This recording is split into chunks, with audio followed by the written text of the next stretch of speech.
The need for more academic cooperation between Turkey and the Arab world. Professor Ahmet Oysal. Knowledge is the basis of everything, and man is the enemy of what he does not know. Many of the problems we face today stem from the lack of knowledge or a distorted knowledge.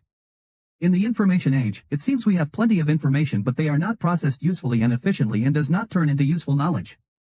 Of course, social media platforms claim they are against hate speech and block them as much as possible, but anti-Muslim, anti-Arab or anti-Turkish posts are given an extra spin deliberately by the algorithms of these platforms.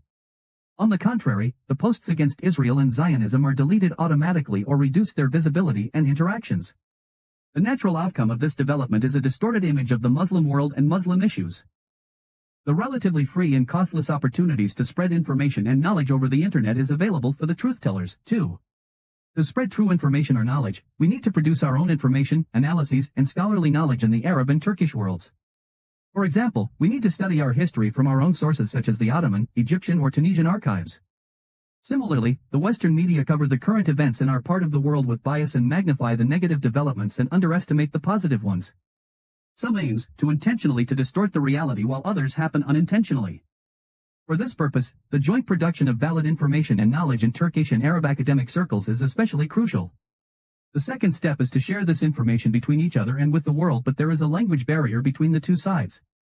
Due to the Western orientation of Kemalism, the Turkish academics do not generally speak Arabic, and a more or less similar situation is true for Arab scholars that do not speak Turkish. In fact, Arab and Turkish scholars used to understand very well about 120 years ago, as Arabic was taught widely in Ottoman schools and universities. Similarly, Arab scholars used to study Ottoman Turkish that was very close to Arabic as well. In the age of globalization and artificial intelligence, language barrier cannot hinder communication and cooperation between Arab and Turkish scholars because they can read others' writings and posts with automatic translation easily. Moreover, both sides generally speak English and they read each other's academic publications, but the old habit of prioritizing the West remains to haunt an active interaction. Many of those scholars meet at international conferences in the West.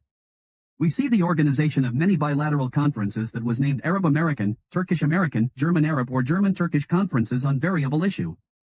However, we seldom find a conference named Arab Turkish or Turkish Arab on many areas possible.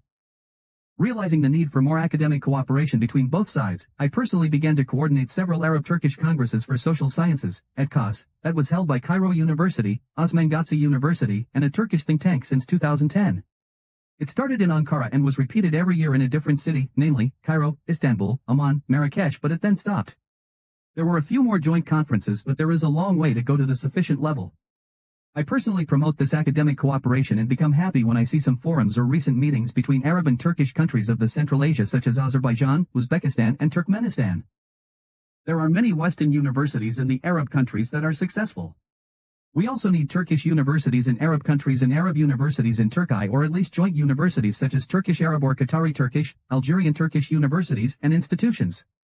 The universities can offer joint degree programs while departments, institutes and research centers can jointly organize symposia and publish books and journals together. One easy way is the joint supervision of theses, masters or PhD, by both Turkish and Arab scholars.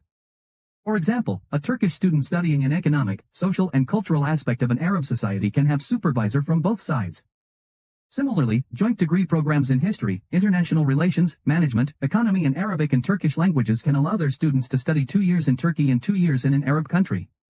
There is a long way to go, but the sooner we start the better with the MOUs and organization of event with small steps as the actions follow intentions.